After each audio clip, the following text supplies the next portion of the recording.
All right, welcome back to the Dreamer Boy podcast. I am currently in Charlotte, North Carolina. Some of you guys may know during this month of June, I've been doing a lot of different traveling, going and seeing friends, and this is my first time on the East Coast, and I'm out here visiting a friend of mine. His name is Wade Pelc. Wade, make your presence known to the people. Come on. So I actually met Wade when I was 16 years old. So I've had guys on this podcast who knew me when I was 18, but nobody other than my own father. You know, he knew me at birth, of course, but Changed your diaper. That's right. We don't have to talk about that though. Nobody has known me, the high school Nathan, and except for you. Yeah. And so, man, I think it's so fun. It's so interesting because you've got to see me pretty much grow up over the last 7-8 years, even though we haven't done life super close in the same city, proximity. But man, I want to just go down memory lane for a second. Okay. First of all, before we jump into that, Wade, what in the heck do you even do out here? What do I do out here? I teach lower school PE at a private school. Okay. Out here. Coach football. That's right. Coach middle school. Sports, lacrosse right now. Okay. So yeah. And so you have a wife. I've got a lovely wife. And Laura, a beautiful little baby son. A hefty son. Yeah, actually he's not so little. I mean, he's young, but he's pretty chubby actually. Yeah, man. He takes him after his dad. That's hilarious. Well, dude, it's so awesome to have you on the show. Thanks, brother. This is episode 9 or 10. I've lost track. And I've stopped saying at the beginning because I don't actually put them out in order. I started saying, it's episode 7, and then I won't put it out till episode 9. Yeah. And so this is just another episode of the podcast. Just another one. But man, like I was saying a second ago, we met when I was 16 years old, and you were, I believe, 23 at the time. And so we met at Kanakuk camps. Yeah. And it's been really interesting how many people in these first 10 episodes I've had on the show who I've met through the Kanakuk world, actually. But I met you in the summer camps. Okay. I show up as a 16-year-old. I'd grown up going to camp. I show up as a 16-year-old, and you know, I've talked about this in some of my previous episodes, but my sophomore year was undoubtedly the most rebellious year, I would say, of my, growing up, where I was living in habitual sin. It was that year I was in a 10-month long sexual relationship. And, I came into that summer, really, it was midway through that relationship that I was in before the summer, where I kind of came to this place where I was like, realized I was addicted to porn, but then also just kind of addicted to this relationship I was in. Yeah. And it was like the shift of like, man, I actually don't want to do this anymore, but I felt enslaved. And so I rolling into camp, and, at that place, and you were, the way it works is there's like a cabin full of 10 guys, 2 counselors, and then there's like another adult counselor type of guy who's like a point man, they call him, and he's kind of the manager over like 4 cabins, and that's the role that you were in. But you actually stayed in our cabin. Yeah, lucky me. Lucky you. And so we meet that summer, and man, I talk about, anytime I share my story, that was a turning point in my journey with the Lord, because there were some things that happened during those 2 weeks that I went back home to my life, and I felt like I was just sort of given the strength, the grace, whatever you want to call it, to walk away from that relationship. And but man, it was, we meet during that time, but we kept in touch from that time forward. I mean, we would do phone calls. I would come up. You lived about 3 hours north from my hometown in a place called Kirksville, Missouri, and I would come and visit. Yeah.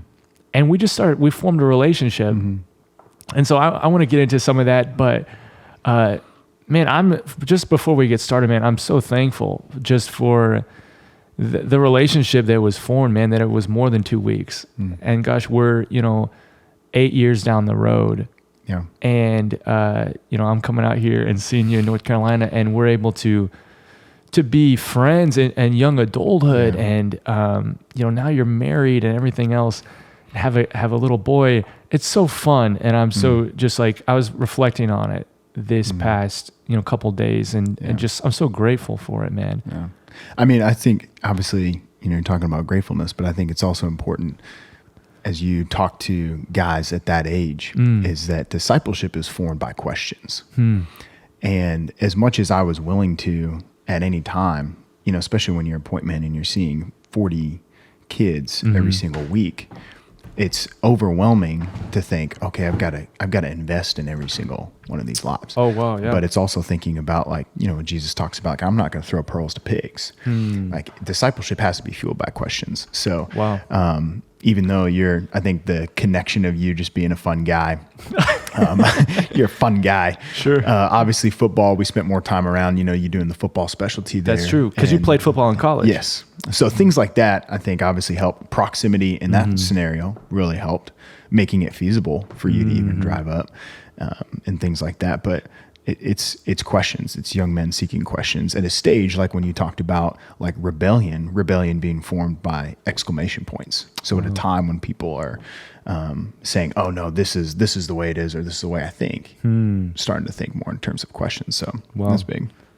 Dude, so, okay, we set the context for our friendship, how it began, but I want to just hang out here for just a second before we dive in to kind of the topic that we want to talk about for most of the podcast. Let's just go down memory lane for just a minute. All right. I want you to give me and just flatter me. Okay. It's my show. Flatter you. What is like a memory, something you think back to 16-year-old Nathan, like what comes to your mind? Man, I already told you this, but I just remember, and I didn't remember the consequence game super well. Okay. But obviously I thought more, I'm trying to remember the other things that came up in that consequence game, but I remember it being part of the energy that formed inside the cabin was like this happening and this person's like doing this, and the consequence of like, I need to get this ball in this cup. A cup, it was a ball on a string that had a cup attached to it. And you guys were just being knuckleheads. And so we would do, that was a thing during that year. We were like, okay, if I can get this on within 10 tries, if I can get the cup on the stick in under 10 tries, then you have to do something. You have a consequence. Yeah. There's the betting in that. And I remember, and I didn't even remember that it was from that game, but I remember vividly you having to wear the same shirt for a week. And if it wasn't a week, it was like the rest of, this term, like 10 days. Staring down the barrel of like 10 days in the same shirt. And honestly, it was one of those things where I even underestimated. I'll be honest. I underestimated because I'm thinking to myself like, okay, dude's 15, 16 years old, wearing the same shirt. Come on. Like we're shirtless half the time anyways. That's true. Right?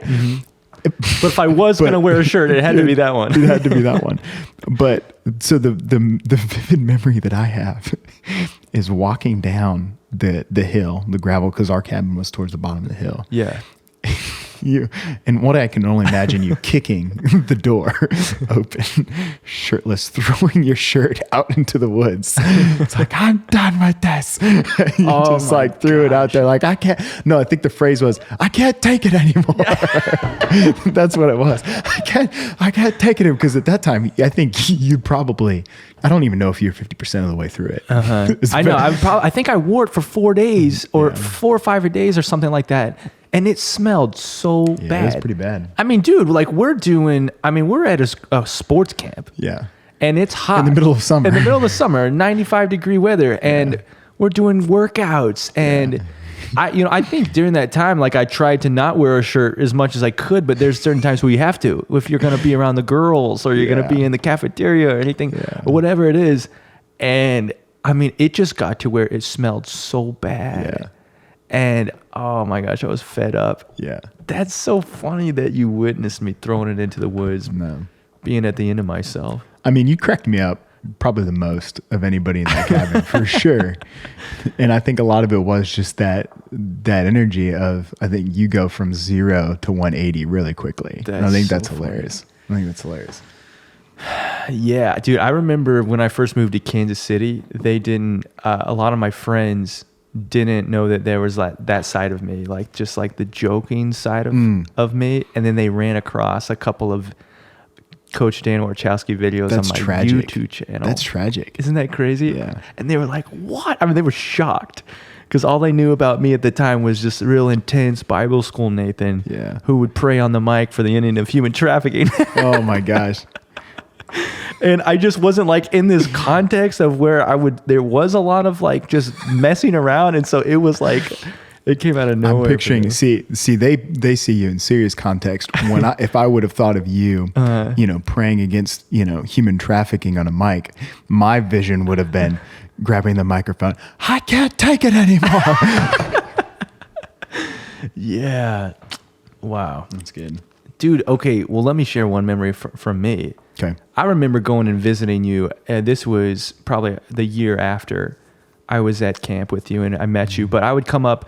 I took several trips up and visited you in Kirksville. Dude, but one time stuck out more than any other time because I drove through the craziest snowstorm I've ever seen in my life, dude. I remember driving up. I remember like my grandfather finding out I was driving in it. He's calling me. He's like, you need to pull over and get a hotel. I mean, it's only a 3-hour drive. Right. You need to pull over, everyone. And I'm like, Grandpa, it's going to be okay. I'll be fine. And it was like right after I get off the phone with him where it got super bad. But man, it got so bad that I physically couldn't see the road coming out of the windshield, like looking out of the windshield. The snow was coming out so hard. The windshield wipers weren't doing anything.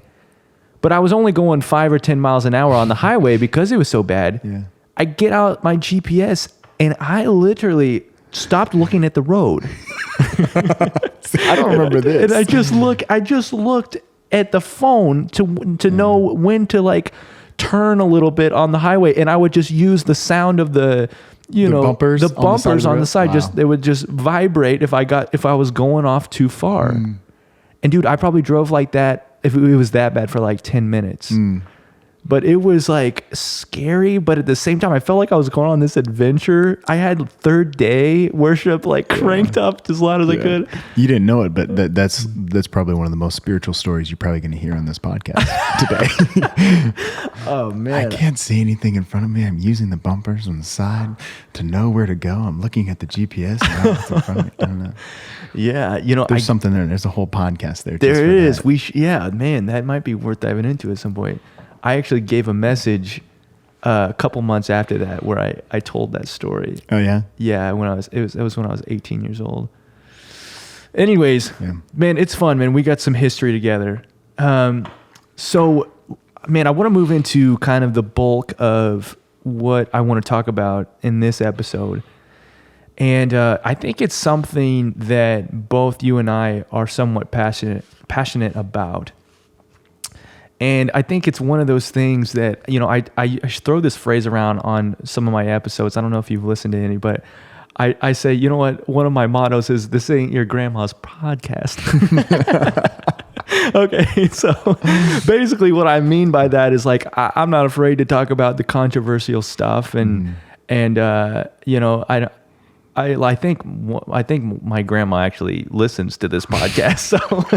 So it's your grandma's podcast, just might not be mine. Just might not be your grandma's podcast. No, but really what I mean by that, I don't mean like, it's not for old people or anything like that. But what I mean by that is like, I'm not afraid to tiptoe around, or I'm not trying to tiptoe around some like maybe some subjects that maybe some would. And so I'm not trying to come at you, Grandma, if you're listening to this. But the subject that I want to really dive into today is, and I was telling you about this earlier, but it's the idea that the Word of God, the Bible, is rated R. Mm-hmm. And what do I mean by that? I mean that there are some graphic stories within the scriptures. And I don't know, dude. I feel like I've just in my last couple of years really began to discover that concept. And I feel like it's not something that I'm really hearing people talk about a whole lot. And I think one of the things that started bringing it up to me is I'm old enough to where I've seen people grow up in the church and that now they don't follow Jesus. Mm-hmm. And obviously you have too. I know you have. Mm-hmm.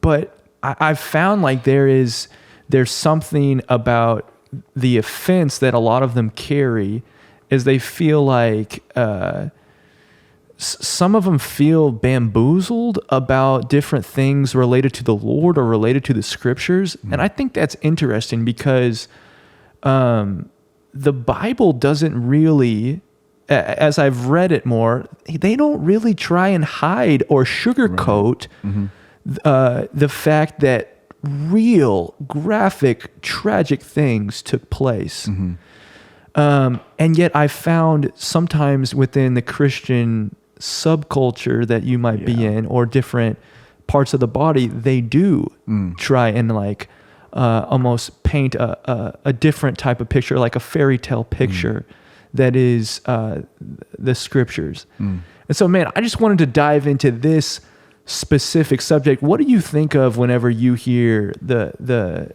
phrase "the Bible's rated R"? Yeah, I mean, there's so many layers to it. First of all, but I think I get you have to pay attention to anything in life that pisses you off, and I think there's a certain way that the Lord has wired us to go after certain things, aggravate us more. One of those for me personally is education, right? One of the reasons I'm in the education sector, right? Right. But you say the Bible's rated R.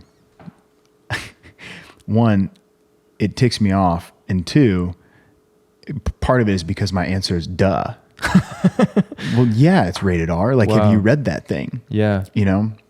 And I think a lot of it has to do with we don't know how to handle it. What do we do in life in general when we don't know how to process something?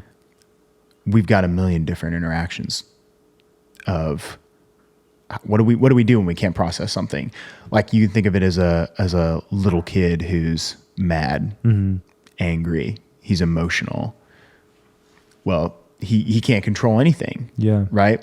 So, I mean, I'm even thinking that like for rated R, we don't even let kids watch Christian, or we don't even let kids watch rated R movies in general. Right. Let me ask you this. Okay. Because as I'm sitting here, I'm just like, would you let your kid watch a rated R movie? Yeah. Dude, I think that's an interesting question. My dad showed me a couple different rated R movies growing up, and I watched them with him and was able to process them with him. But he didn't just like. So I'll give you the examples. He showed me Braveheart. Okay. When I was the Nathan Griffith #1 movie of all time. I do. That's my favorite movie of all time, and I watched it in 5th grade, I believe. He showed me Gladiator, just another movie kind of like Braveheart. We didn't watch the Passion of the Christ when I was real young. I held off on didn't watch that movie till I was 23 years old. That's interesting. Isn't that interesting? Yeah. But I remind people at times that movie is rated R. Yeah. Because I've run into Christians who are like, "Oh no, I won't watch any rated R movies." Yeah. And I'm like, "Oh, well, what about the Passion of the Christ?" But anyways, we can dive into that in a second. But I watched Braveheart and I watched Gladiator both. They have Braveheart has one scene with a tad bit of nudity in it. Mm-hmm. Well, I watched the movie and my dad shielded my eyes from the nudity. Yeah. And then we watched the rest of it. You know what I mean? Yeah. And so it's like, I think there are like rated R movies that, like, I'm thinking about my little brother. He's 13 years old. And my dad and I we've watched a couple rated R movies with him. So it's like, I think there's like one of the things that I want to do whenever I have my own kids, and we do it with my little brother now, is like exposing him to different things that are more intense, but being there to shepherd and to process through those things. So that's exactly where we've fallen as a family. You're talking about you and your wife. With me and my wife, Right. with our kid. We've talked about it in different avenues, but it's like, so we have a daughter wants to read Cosmopolitan magazine. Okay, great. You just know you're going to talk to me about everything that you go in there, like that you read. Like, let's talk about whatever you read. Yeah. And I think it goes back to just even coming full circle. It's like, we don't know what to do with the Bible. Maybe we haven't processed everything through it. Yeah. And so we just don't want to even engage. It's like, we're unwilling to even have that conversation because as older people, we haven't even processed those really deep questions. Interesting. So why is the movie rated R? Like, you know, you're probably going to get maybe a run of the mill answer of, okay, like it's profanity. Maybe it is nudity. Maybe it's violence. Okay. But we don't know what to do with the culture of Jesus's time. And I think we sweep it under the rug and say, hey, well, you know, it's probably just the way that it was. Well, no, actually rape is still rape. Wow. Yeah. Actually, broken homes are still broken homes. Yeah. Actually, you know, spending 2 years in prison is still hell. Yeah. Like, it sucks. And what does that do emotionally? Because I feel like our rated R is so visual or audio. Like, it's okay. Did they say a cuss word? And nowadays, now it keeps getting pushed back, right? Like, it used to be, you know, if you said gosh darn, it'd be like, oh, plug my ears. Yeah. And now it's like, you can, you know, you're allowed a couple cuss words and then you can still get PG-13. Yeah. You're up to, I think you're allowed up to 3 F words actually. Yeah. In PG-13. Yeah. And what makes a word profane? That's another, yeah, man. That's another big question. Like, I throw out this all the time of when Jesus called the Pharisees a brood of vipers. Like, okay, maybe it didn't sting the ears in the same way that we think of profanity, but it probably stung their hearts more. Like, it was so offensive. Wow. Yeah. And so you just think about those type of things. Well, so I mean, that's interesting. That kind of flows into what I wanted to ask you. What do you think of whenever you think of like some different graphic stories of the scriptures that maybe the average Bible reader who hasn't read cover to cover, they do their reading plan. Maybe they don't look at those scriptures enough. Maybe they're even unaware this is even in the Bible. What are some like stories that come to your mind that's like, man, if we were to film this and put this in movie form, there would be many people who would say this we should not even watch this. Yeah. I didn't, you know, as you said that, I didn't know you were going to ask that question, but well, we like to be authentic on this podcast. Well, I'll give you. I was going to say, I know where it's at. I just don't want to I was going to think, oh, I'm not going to butcher these names, but I'm thinking of when they chopped up the prostitute and sent I to think the 12 tribes. Judges 19 is what I believe. I looked that story up today, just even. Really? There you go. We connected on thinking that. about it because, I mean, dude, this story is intense. Yeah. Basically, this woman gets raped to death. And then once that happens, her husband cuts her up into pieces and sends her to the 12 tribes of Israel and is basically like, do you see what just happened? And it, you know, it sends them into war. But oh my gosh, it wasn't until I started fighting human trafficking that I even knew this story existed in the scriptures. And I can't think of anything more graphic than being raped by man after man after man until you die, and then being cut up into pieces.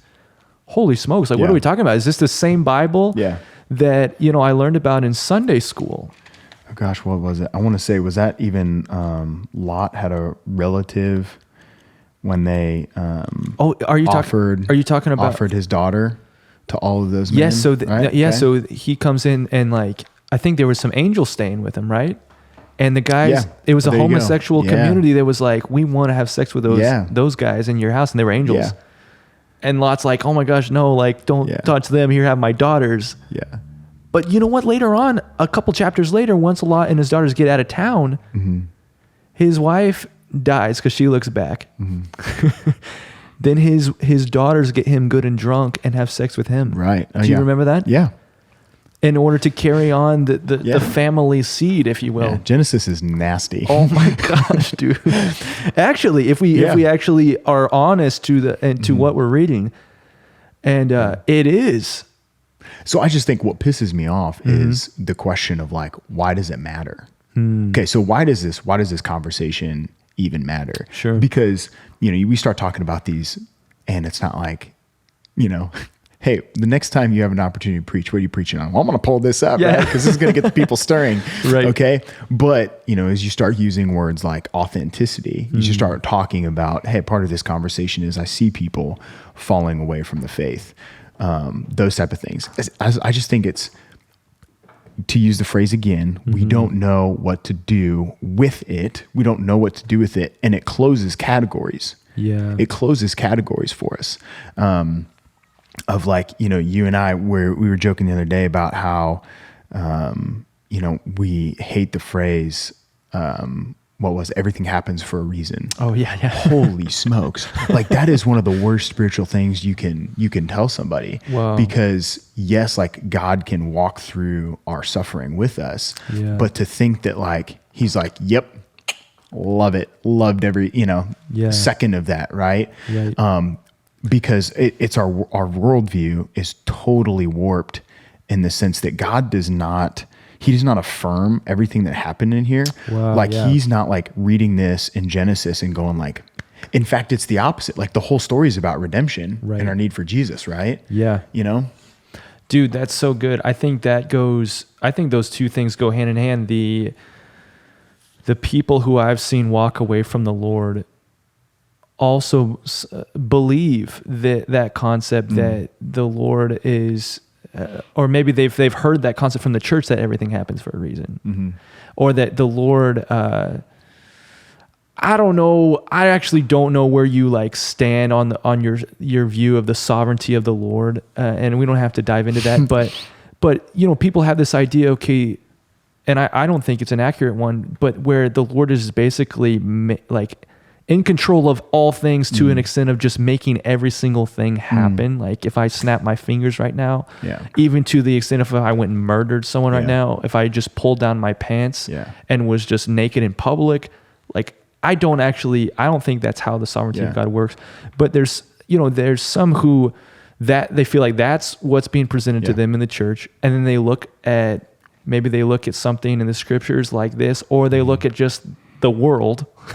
They know somebody who has been, a victim of some sort of abuse, and they're like, how can they can't reconcile those two things, and they feel like that's the God that's being presented to them, because there's this assumption that this is the world that God wants us to live in, like the assumption that this is as good as it gets, that he's, our eternity or whatever is going to be spent in him manipulating these situations. Like this is the opposite of what he wants. Wow. To bring up your point of just like, somebody wanting to fault, like, why does he allow bad things to happen? It's like, well, man, like, what is your definition of good?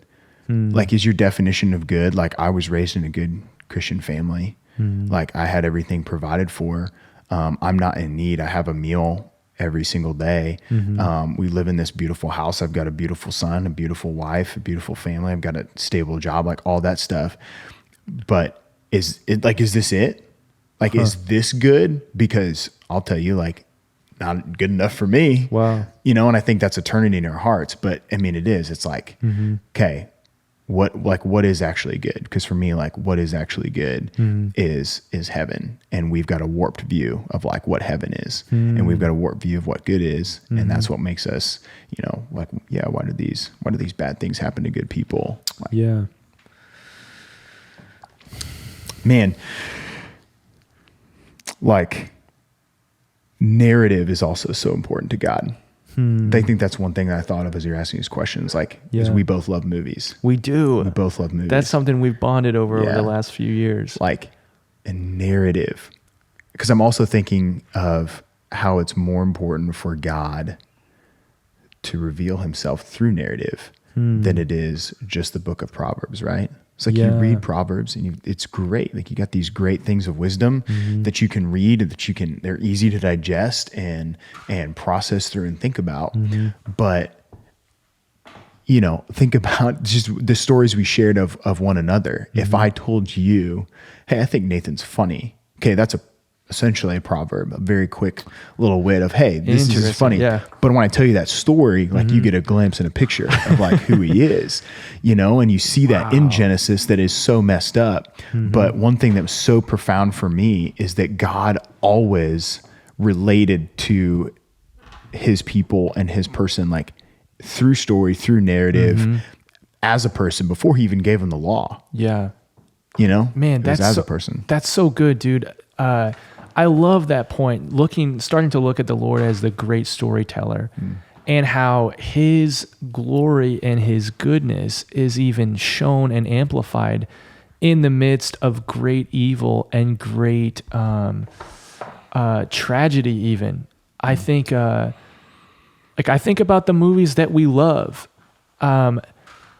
We love the heroes because they rose up against a evil that was demonstrated and we saw how evil it was, right? If it was just like this, they just said it was evil, it wouldn't be as powerful to us. But there are different things even in the movies that we love that they will even show things that are hard to watch, are hard to you're quoting Lord of the Rings, Two Towers, Samwise Gamgee at the end of that movie. Yeah.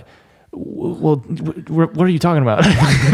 Well, it's when he brings up the point of like, that's why we've got to keep on because there's good worth fighting for. Like, that's exactly it. Like, we see this evil, and even though it stinks that we've got to do this, like, that's what keeps us pushing on. Is we've seen the good. It's worth fighting for. In the midst of that movie, that trilogy does a great job of seeing that beginning stage of like in New Zealand and Hobbiton, that's paradise. Right? Like that's it. The simple life. We're going down to the tavern. We're having a beer. We're doing that thing.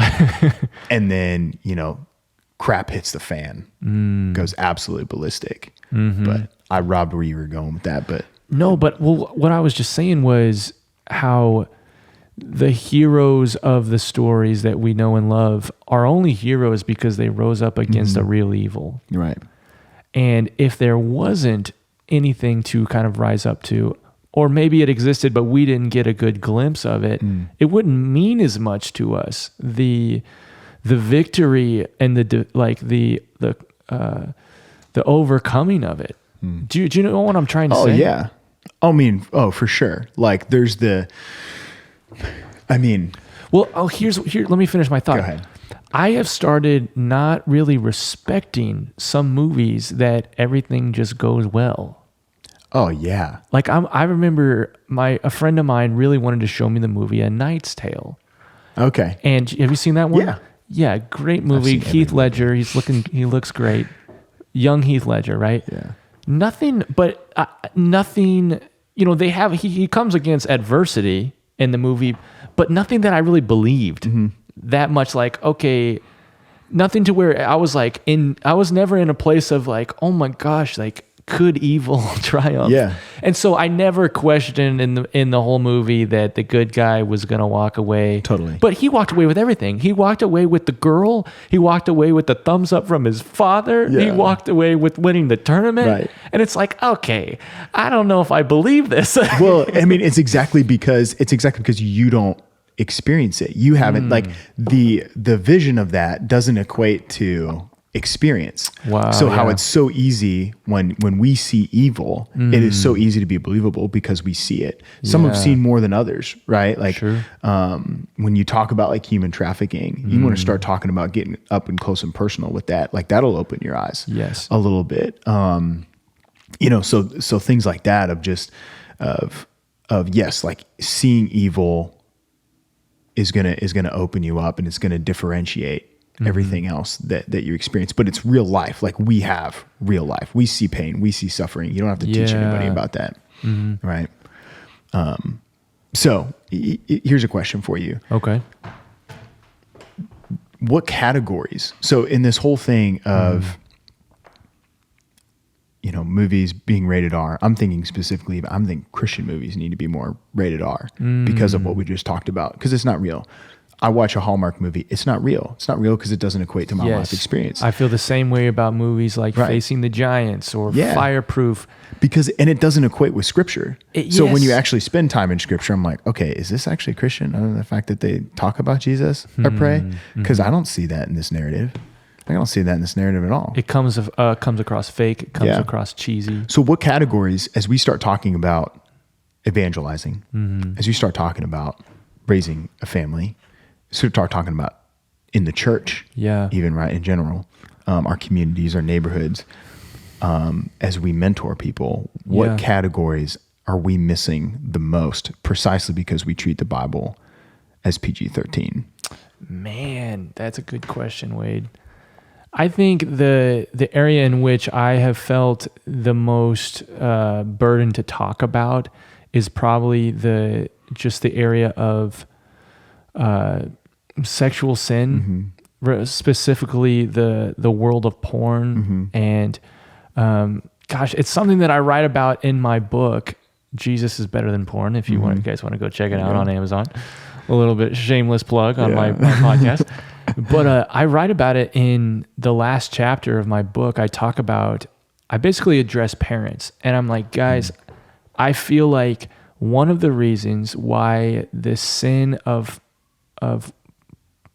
porn addiction runs rampant in the church, just pretty much just as much as outside of the church statistically. One of the reasons is because we're afraid to talk about it. It is. I mean, it's like we're afraid to talk about it within the church. And here's the thing that makes it so tough that we don't talk about it, is because the world does talk about it. They talk about it in a way that is not redemptive. It's not holy, and it's derogatory, and it's vulgar and everything else in a way that isn't pleasing to the Lord. And we're not talking about it at all. Well, and I think, so as you're saying, obviously there's a million layers to this, but as I think about it now, especially in the last 7+ months, I think about it in terms of a father, like, why are we not talking about this? Wow. But it's a lot of uninitiated men, who have either struggled with it, and maybe they struggle with it and come to faith, or struggle with it and want to keep up appearances of good. And so they don't know, they haven't even reconciled it for themselves. That's true. And they haven't reconciled for themselves how they're supposed to reconcile it for their son. If it's, if it's something that is going to be taboo between two men who are leading in a church, like, how is it supposed to be addressed healthfully in a church? So I think there's that piece to it. And I think with that, like, it's such a small picture and context for the huge issue, right? Like, for us, it was never just about like pornography. It was about searching for something else, like there's like this deep soul validation that we wanted to seek from a woman, really. And then it led to something more, led to an out of control, a physiological addiction, not even just emotional, but like there was a heart issue going on there that wasn't addressed. And so I think it's like, so as we talk about like, I'm not going to pick up and give a sermon on, this chapter, cause it's really like, how do I equate it? And yes, like, I'm not saying that you pick up and you go over Judges 19 necessarily and pick it up that way, but like, we aren't even comfortable with bringing it up specific. It's like almost too specific for us. Maybe that's what I'm saying. It's almost too specific for us that we want to hang out in a maybe more general sin area, and it's too specific for us. So we don't need to talk about it specifically as a sin. Maybe we don't even admit it's a big problem. And we want to say, hey, if we just say sin, like if you're struggling with something like Jesus forgive you, that means we don't have to dive down deep into this specific intimate thing that is actually rooted even deeper, more specific, and we as uninitiated men haven't really even dealt with it. And that's just one example. I think your point about it being too specific is really interesting, because I've found that so many believers are even afraid to say the words. You know what I mean? To say the words porn, to say the words masturbation, orgasm, these different things. And golly, I have found that young people, mostly when you start getting into high school, young adult age, they don't even respect someone who can't say it. They're trying to talk about this subject. Maybe they can't even bring themselves to say the word pornography. Right. So I'm even thinking like, we talk all the time, my wife and I, about like Song of Solomon. Okay. Yeah. What do we do with that? Right. Like, what do we do with Song of Solomon? You know? Yeah. I even think about for my son, like seeing him for me, is there a healthy way to actually show in a physical way to my son, like good lust? Okay. Obviously not opening the bedroom door. Okay. But I am saying like, how often I hope my son gets to see me shamelessly flirt with my wife a little bit. Wow. And I hope that he gets to see me. Cause the other thing is like, we turn it on its head since we don't want to address it. It's either or. It's either or. It's like you can't even talk about it like lust is a bad thing. Totally, like you need to shut it down. Like shut down your lust. Wow. Like shut it down. And I remember even praying that, like, holy smokes, like, okay, just take this away. Yeah. But it just felt like even like, no, like this is actually a good thing. You're asking me to take away a good thing. I just want to channel it in the right direction. That's interesting. You know, but we want to shut things down like that. Because we don't have a category for it. Yeah, man, I love that idea of basically, you know, your sons and your daughters seeing you flirt with your wife and being sexually attracted to her. Not to get weird or anything like that, but to almost model what it looks like. To here's what a beautiful sexual relation, like you guys are in a sexual relationship. And it's good and it's holy. Yeah, you bet you are. Absolutely. I think, beginning to, when we're talking about this subject specifically, beginning to normalize that idea instead of, okay, like you said, let's just abstain from anything sexual. Let's ask the Lord to kill it in us. Actually, there's so much God-given sexual desire within us.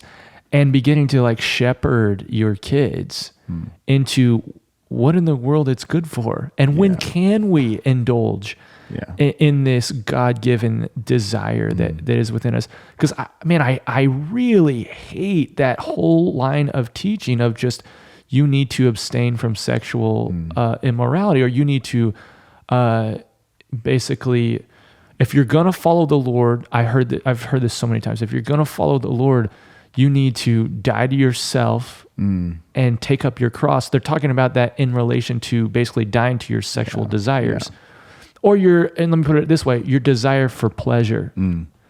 And man, I've started to, as I've like just stepped into, you know, as I've gone through the years with my relationship with the Lord and begin to look at some of these scriptures, I'm taking a different approach. I feel like, and this one passage has really flipped that idea on its head, and it's Psalm 16:11.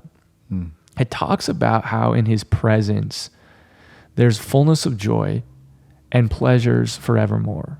Okay? Dude, I think it's so interesting, man, that they use the word pleasure to describe the presence of God. And it essentially says, this is Psalm 16:11, if you're looking it up, any of you viewers, any of you listeners, the psalmist, I'm pretty sure it's David, he essentially says that if you get close to the Lord in his presence, it should be a pleasurable thing. Hold on a minute. I mean, wait, what have you used the word pleasure to describe in your lifetime growing up? I would use that word to describe sexual encounters.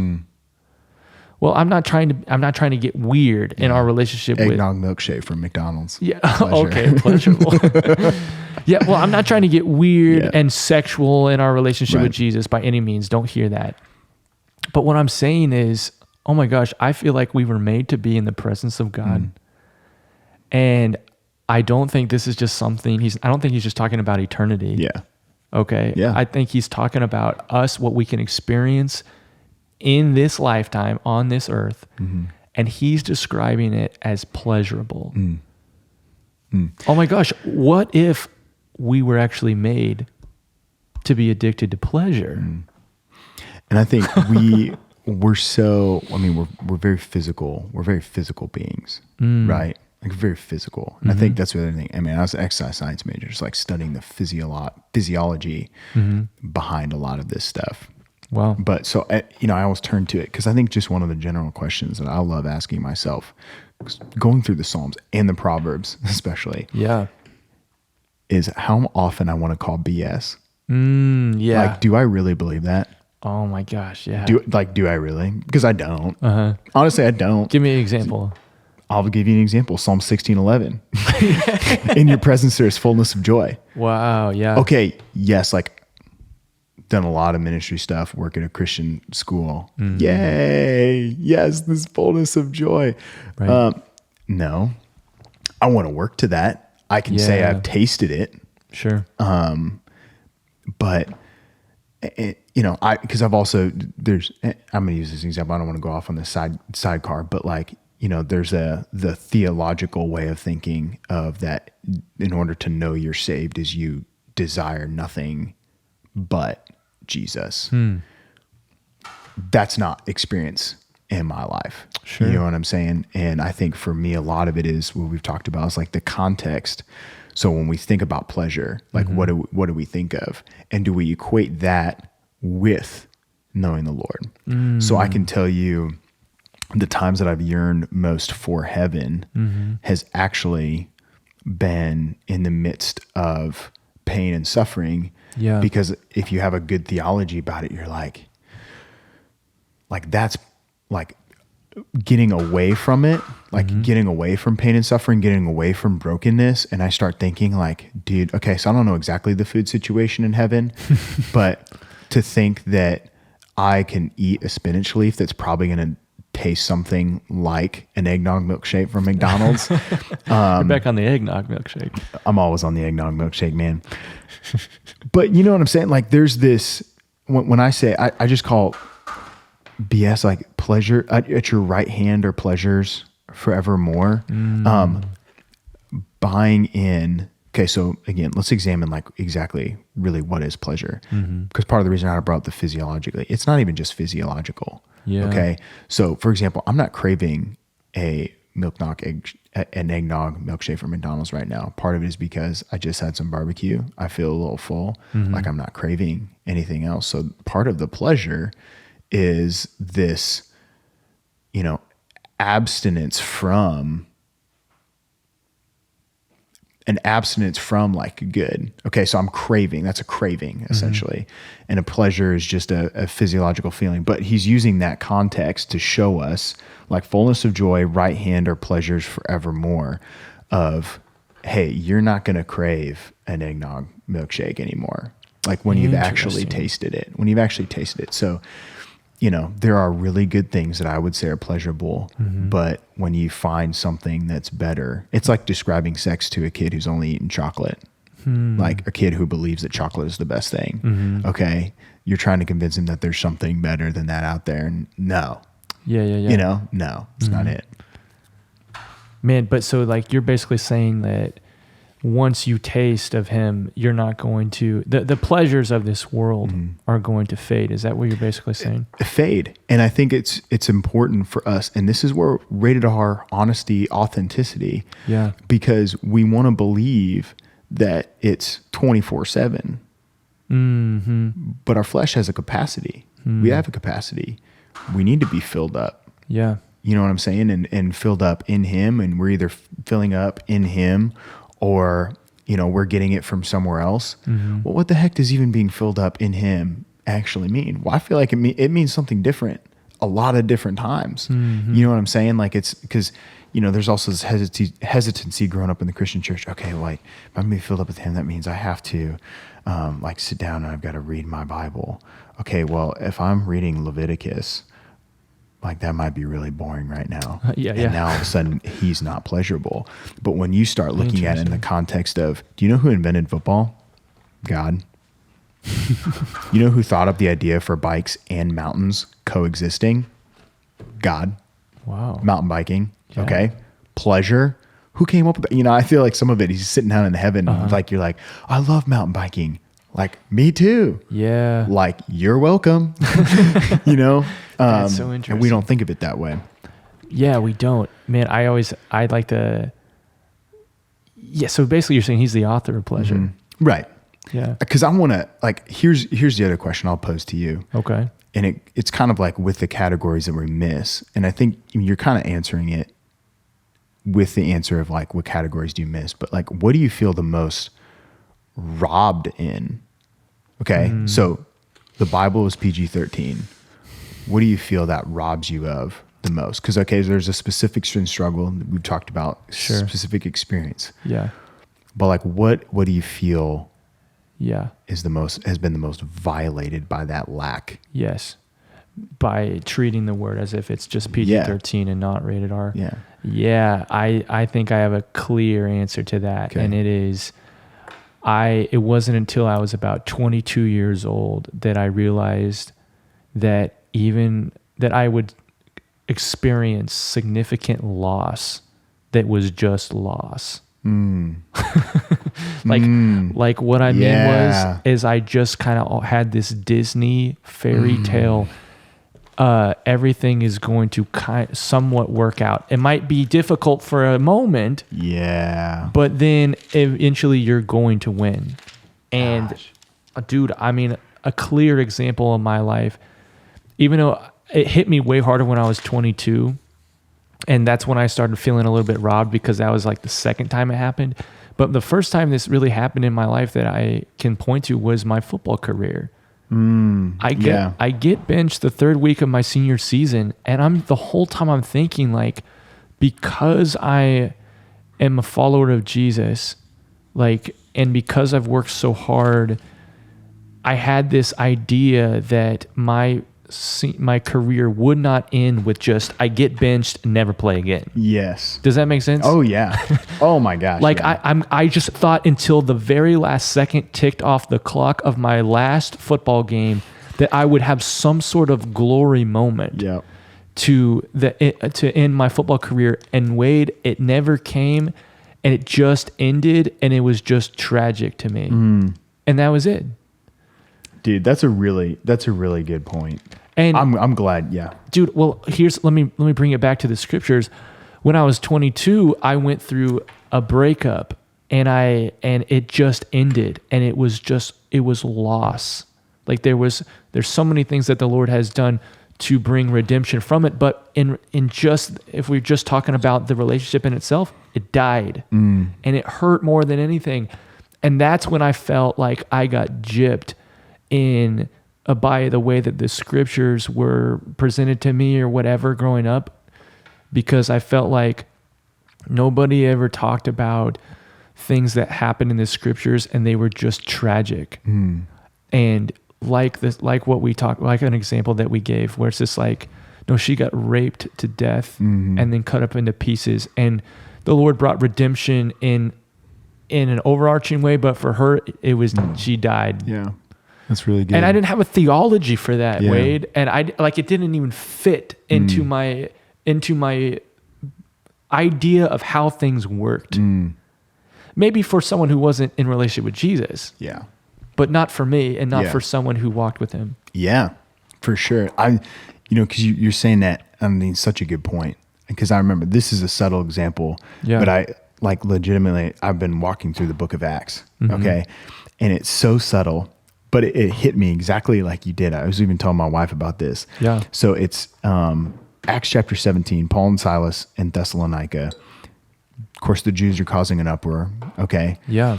And at the very end, there's this guy Jason, who's been helping him. Okay, he's been helping him all these Jews. Jason seems like such a very simple name for that. For very simple. Biblical time. Jason's just one of the dudes. Yeah, he's just a dude. Okay, and this is a side note. This is a freebie. Okay, freebie. Please. I love the phrase here.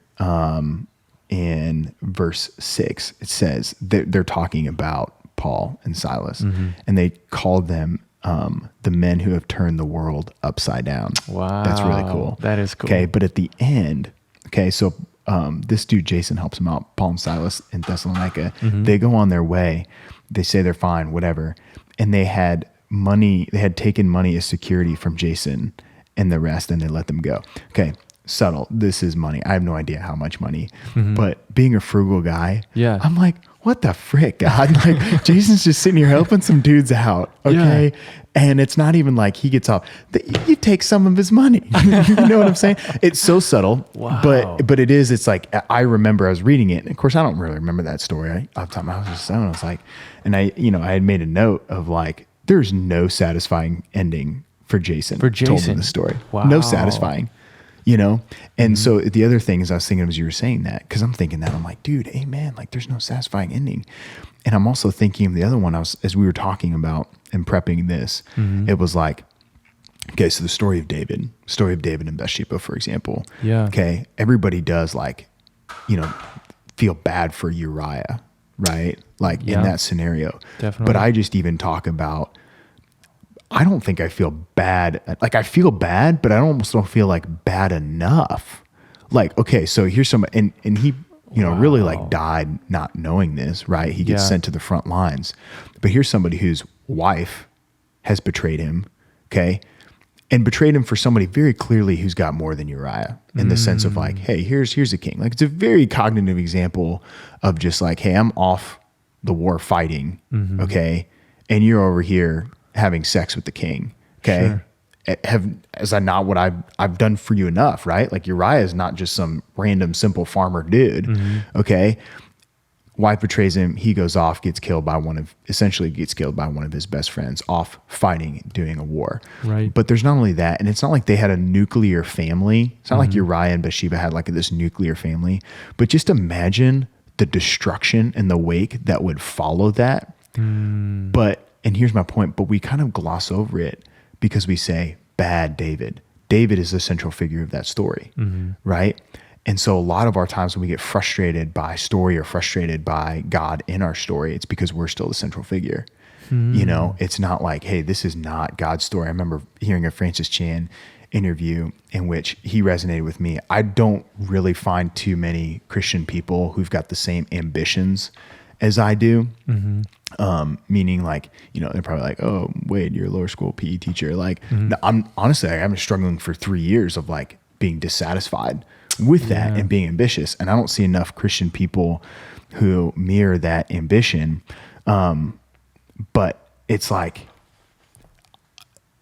Phil Francis Chan gave this interview and he talked about like, honestly, he was admitting in vulnerability that John 3:30 for him was like, hey, increase me and I'll increase you. Rather than like decrease me and I'll increase you.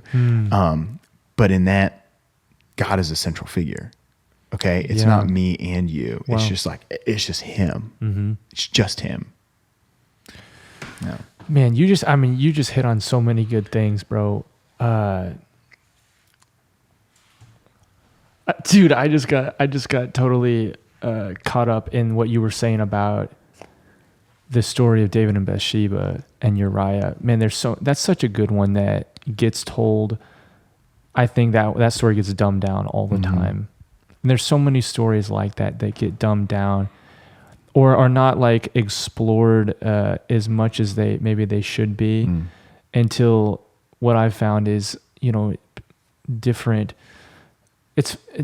people come of age and they begin to read the stories for themselves and they're like, man, that's effed up. And I think we do ourselves, this is kind of like putting a bow on some of this discussion, but I think if anything, if you're listening to this podcast, one thing that you can take away is, okay, what, like you're saying all this, Nathan, Wade, like what would you do different?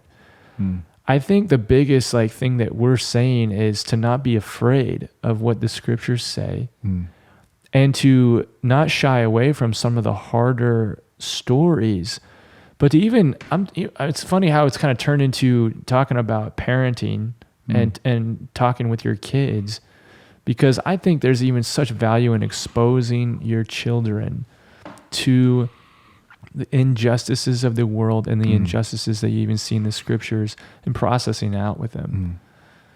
Because the Bible is full of them. The world is full of them. It's actually the only thing that addresses it. It's actually the only thing out there, because that's the other thing about the Bible. Is what you're talking about. Yeah, the only thing. I mean, that's what's different about every other holy book that you can pick up and read. It's the only one that acknowledges that this world is effed up, that this sucks. Yeah. But we try to cover it up. Man, I'm thinking about different ones of my friends, and I never want anyone to feel like I'm telling them how to parent, because obviously I'm 24 years old. I don't have a kid. I don't have a wife, anything like that. But I'm just saying, like, things that I wish that, looking back at my childhood, that I wish that maybe would have been more of a thing between my relationship with me and my parents, and take that for what it's worth. But I'm just like, I know some friends of mine who have children that they're doing their best to shelter from the harshness of the world. Yeah. And it's a particular parenting philosophy of like, and I just, what I'm finding, and I want to just offer this up to anyone who cares to hear it. I don't do with it with what you want. I'm finding, as I'm getting to 24 years old, I'm seeing different ones of my peers who were raised that way, and it's really not been helpful. And they are discovering the harshness of the world themselves. Yeah. And they're feeling betrayed, actually, and lied to, not only by their parents, and we also talked about maybe like a little bit lied to by the church. Yeah. Or like you weren't honest, or you weren't, we never talked about some of these hard passages and hard stories that are very clearly in the Word of God. Yeah. How mad would you be if you actually wanted to watch a Hallmark movie and ended up watching a tragedy? Like Romeo and Juliet. You know what I'm saying? Like, what if you went to Romeo and Juliet and genuinely thought, like, because I know there are people who like, hey, I just like Hallmark movies. Sure. I love movies because they make me like feel. I don't really care what the ending is, as long as it's, realistic. So I'll give you an example. Age of Adeline. They butchered that movie. Butchered the movie's ending. Great movie. Had an opportunity to end her life, and they didn't. They ended it all happy. And I'm just like, why'd you even tell me this stupid story? Like, why? Because it was too happy. Okay. Well, that's. But I'm just like, man, like I want to feel one of my favorite. So this is a freebie too. Gosh, what is it? Is it My Dog Skip? Have you ever seen that movie? No. It didn't make my top 100. Okay. No, I don't remember anything. I've only seen this movie once, but it scarred me, and I'm going to tell you why. I love dogs. Got 2 dogs. Yeah, you do. I love dogs. Nobody loves dogs more than my friend would. Okay. If I could have a yard out there that would hold 21 dogs, I would do it. And I would love them all equally. Okay. But in this movie, My Dog Skip, I'm going to ruin one of the endings for you. Okay. My Dog Skip. Guess what? Dog dies. Okay. No. Yeah. This dog, it's really more of a story about a kid and his dog, but there's these neighborhood bullies, and it shows this dog, and it shows him, he goes behind the shed, and then these bullies go behind the shed to get back at this kid, and they've got like baseball bats and everything, and then you hear the dog whimpering. They beat this dog to death. Whoa. But it is the closest thing I've ever come to a movie to feeling, even the Passion of the Christ, feeling what it was like to watch somebody completely innocent killed. Oh my gosh. And that's what I think of. So when I think, and I'm thinking of like, oh my gosh, like when I feel grateful for the Lord, like that's actually like what pops up in my head. Like I've shared that story with a handful of people. Wow. But like, cause even right now telling that story, like dude, I'm feeling it. Yeah. I'm like totally innocent. Like you, like, and you also even talk about relating to evil. It's like you dirtbags, like me, Barnabas, like I'm Barnabas, right? Like he went ahead and said, hey, this dirtbag gets to go. Oh, you mean Barabbas? Barabbas, Not Barnabas. not Barnabas, the encourager. Barabbas, okay? Like I think of the enemy, what the enemy wants to do with our lives. Yeah. How he wants to lull us into this lullaby of like, everything's gonna be okay. Like if you feel a little bit of resistance, just come off over here, you know, get your 401k in order, get your white picket fence around. Why don't you go lease yourself that brand new vehicle? Okay. Like just all of these just, you know, disgusting things that we chase after for security and comfortability. Okay. So anyways, just on that movie, like My Dog Skip, like just narrative, like making me feel the cross of Christ. And if they film it in any other type of way to try to, let's not make it as graphic or like, let's try to, you know, we'll sort of censor it a little bit more, then you don't have that same effect. Right.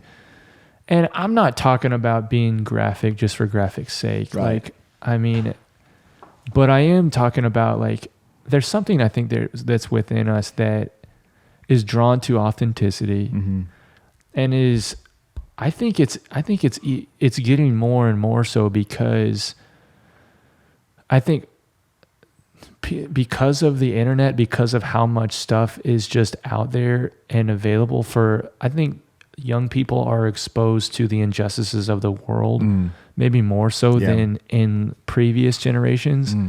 We just know about what's going on in you know, on halfway across the world, like they didn't when our parents were our age. I think it's almost forcing the church to have to be more honest and more authentic and to address some of these harder subjects. I want to even push pause on that for just a second. Because one of the things that's consistently on my heart, and this is a conviction, this is not me scolding anybody, this is a conviction. Sure. So as you're talking about that, we are one of the most generous, actually we are the most generous generation ever in terms of like non-believers, believers alike are giving away more of their money to causes. Oh, that's interesting. And because even, I can't remember what it was, if it's Gen Xers or whatever, but as they have moved into the professional stratosphere, they're giving away a lot of their money. Yeah. But it's one thing that we've talked about that is on my heart, just for even the church in general, is okay, like now let's take the next step and let's say like, what actually is the dirty work? Okay. Because for me, the dirty work is not just, and this is like both of us, right? Like the dirty work is not us getting on a podcast and talking about it. The dirty work is actually starting with a kid who's 16 years old and walking through him with life, even though he's been struggling with it for 3-4 years, right? Yeah. The dirty work is investing that kind of time. The dirty work of the church is taking and relating to people who you may not click with, or doing like really uncomfortable things, or actually living life. Cause we want everything in a microwave. Like, so we want to say like, hey, you know, I've done short-term missions before, a waste of my dang time. Other than the fact that it's a vacation for me, like short-term missions is like, it's interesting. And again, it's different. Like, it's different if you can go back there. It's different if you can go back there and you're saying like, hey, I'm going there for a purpose in serving this way. But like calling a spade and saying like what I've experienced personally is, quite frankly, has been a majority waste of my time. Right. But it's been like the Lord has used it and it's been transformative for me. It's opened my eyes to a lot of things. So maybe me saying a waste of time, it's a waste of time for calling it like me going there to be a missionary in that sense, for those short-term I totally get what you're stuff, saying. Right? So anyways, back to this point of like, we're just not ready to do the dirty work. So that's even what part of what Rated R is. And really, you're bringing it back to discipleship is what you're bringing it back to. Yeah. When you refer to the dirty work, that's what you're basically describing. Yeah. Because the rated R, the dirty work too, is, Joseph spending over a decade in prison, right? Or even when Paul, like again, I was reading in Acts toward the end of Acts, and it's just like this side note of, okay, like this happened for 2 years. 2 years later, like it costs a lot. Like there's a high cost of just even time. Yeah. Wow, that's interesting. Yeah, that's interesting to kind of throw into this discussion. Why has it been this way? Why have different subjects been avoided? It's because it takes time and it takes much effort to sort of give ourselves to walking it out and with processing it out with some of this, because you can't just look at these and come to simple answers. Yeah. It takes a wrestling for a lot of it. Yeah. And I just see the ramifications of it are these families who send their kids to a Christian school, but then drive their car into the garage door and shut the door. Their home's not open. Their home is a very safe, sheltered place. Their kids go thinking that, hey, if I go to church on Sunday, I go to Christian school, like I'm good. Right. That's partly the ramifications of continuing down this road. Yeah. Of not talking about difficult things, not even asking yourself difficult questions. Yeah. Dude, Wade, I tell you what, man, this has been really awesome. You wouldn't believe how long we've been doing this. We're at about 1 minute and 10, or an hour and 10. Hour and 10? That's right. And so, dude, I think we found a good stopping place. Gosh, guys, I hope that you just enjoyed some of this discussion. I mean, we're bouncing off ideas with each other. We're talking about a lot of this, stuff we've thought about before, but some of this stuff we're like processing it out right here in front of you guys. Right. So I hope that you appreciated just some of the discussion and some of the thoughts maybe we're even having for the first time, even in the midst of them, like, wow, yeah, that's awesome. I haven't thought about that before. But man, I hope that you just walk away from this podcast, if you've been listening, with just a greater reverence for the word and all that is in it. I think that we have done ourselves an injustice by pretending like some things aren't in it, or brushing over some of these stories that we should really be taking a really close look at. I hope that if you're a parent, you're listening to it and you're like, man, maybe I want to learn how to be able to expose my child to the reality of the world, the reality of the scriptures, and be able to process it with them. I don't want to wait until they move out of the house and go to college, and then I've missed this window of opportunity and where they later down the road they suffer a real tragic loss and they feel betrayed by the church or by their family, because this isn't the Christianity that was presented to me. So anyways, Wade, I loved having you on the show, man. Thanks, brother. Dude, this was awesome. It's not every day I'm out here in Charlotte, North Carolina. No, it's not. It's like the first day. This is the first day. Not the first day. Exactly. So, man, if you guys like this podcast episode, make sure you guys subscribe. And if you're listening on Spotify, Apple Podcast, or YouTube, and make sure you share it with your friends. And man, Wade and I, we're just a couple of Jesus guys sharing Jesus stories to provoke a greater love for Jesus. And so, yeah, we'll be out with some more episodes down the road. But until then, we'll talk to you guys later. Good. See ya.